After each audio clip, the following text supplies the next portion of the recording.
Hi guys, today we're going to focus on to be or not to be, so I wanted to give you guys a brief introduction there.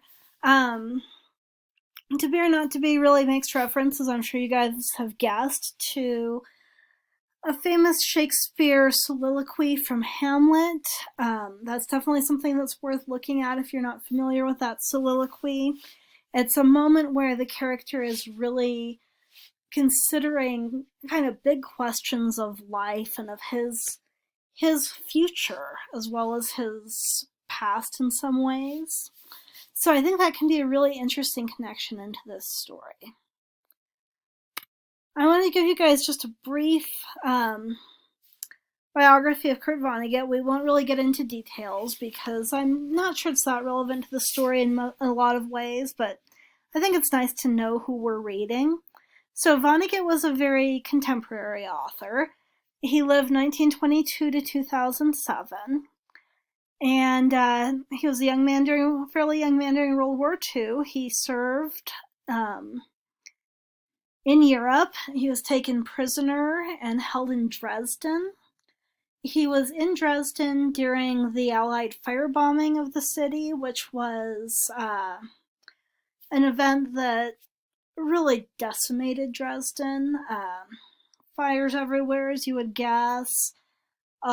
People described it as being a very, very hellish kind of experience.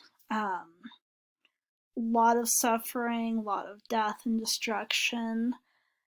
And Vonnegut and his fellow POWs had what I think must have probably been a very surreal experience of being held underground and then emerging from that space where they're being held into this decimated, burning city. And he drew on that in his writings. In Slaughterhouse-Five, he draws a lot on his military experience, POW experience. He makes reference to that bombing of Dresden. So he's definitely a writer who, even though he's doing a lot of what's called speculative fiction, that includes things like science fiction, very strongly based in reality and in his own experiences. So that's actually one of the reasons I really love reading Vonnegut with classes, is I think he's somebody who does a lot, who looks at a lot of big issues and looks at them in very interesting ways. So that leads me to a question I want you guys to, that I kind of want to bring up to you guys, which is there's this idea of the literary canon. People talk a lot with the literary canon about things like plays and novels, to a lesser extent poetry. And what the literary canon is that body of work that people think everybody who's educated, everybody who's kind of culturally literate should read. And I think one thing that's kind of interesting to think about as we get into this literary analysis unit is, what is it that makes a work of literature important enough to be considered a must-read? And you know, there's not a ton of short stories that are really considered literary canon, which interests me a lot because I think the short story form does so much in a really short, kind of powerful punch if it's done right. So we can think about things like, is a piece of literature something that has universal value? There was a school of criticism, the New Critics, who really thought that was the key to what literature is something that has a story or an idea that's so common to all of humanity that you can take it anywhere in the world and people will understand it and be able to relate to it. It's something, they also thought there are these things that are timeless, right? At any point in time, people will understand that human experience. So we might think about that. Is there universal value that we're looking at as we do this literary study? Cultural value is another big one that people look at with literature. So is this something that shows the values of a specific culture? And really, really specifically, is it something that shows the values of our culture? Is it something that shows a moment really importantly? Is there something that kind of defines a generation? So we've got that kind of value that we can look at. There's also the question of social value.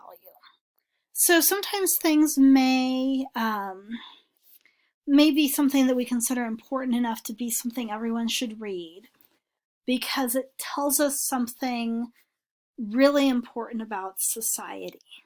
It tells us what it's like to be in certain situations. It challenges us morally. It, reflects in some way those bigger values that we try to live in as a culture. And sometimes those social values aren't things that we embrace as much anymore, but they still have meaning and legitimacy for us to understand. So I think about things with that like the Iliad, the Wrath of Achilles. It's an epic. The Iliad is an epic that really talks about this guy who's made the decision that he's going to be okay with dying young as long as he can gain fame and glory and kind of the respect of his society. And everything that then happens in that epic stems from this decision that Achilles has made. So Achilles is one of the best warriors of the Greeks, and he gets insulted. The leader of the war band, we refer to him as a king a lot in modern English, takes away something that was given to Achilles as a prize to honor his fighting prowess. So what Achilles does, if you guys haven't read the Iliad, is he just goes and sits on the beach and mopes. At least that's how it looks to us, right? He just takes himself out of the fighting and he says, I'm not coming back until that guy apologizes. Now, to a modern reader, that feels kind of horrible because he's willing to watch all of his friends, all of his comrades, go fight and die because this other guy won't apologize for dissing him. But culturally and socially at that time, that value of the way that people honored you, the way that people treated you as a warrior, was the most important thing for somebody like Achilles. So it's not the way we would see a diss today. It's kind of the embodiment of everything he was being devalued. So I think as we understand things like that, as we think about that in terms of cultural and social value, sometimes that can give us some insights and some thoughts about what it was like to live in other places and kind of what we value now or what we value in our society. Sometimes people see things as a must read because it has intense personal value. So maybe there's a piece that really speaks to you at a certain moment in your life or really recalls an experience or a person or a place to you. And even if that's not a connection that anyone else makes, it still is very important. So I think those are all really cool things to think about as we get into reading different kinds of literature. I'd like you guys to have a think also about other things that we might value with literature. Okay, so there's that.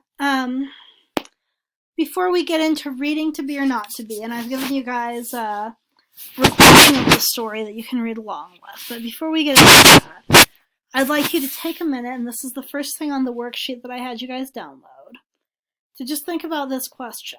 So, To Be or Not to Be, the story we're about to read, tackles the theme of population control. So I'd like you guys to start by just having a quick write about your own thoughts and ideas about population control. What do you know? What do you think? Do you have any thoughts or beliefs about population control at this point? So I think that can really help you think about where your voice fits into the larger conversation that the story is bringing up. So go ahead and do that on your worksheet. And that's the end of our brief introduction. I will see you in a little bit to go through the rest of the worksheet.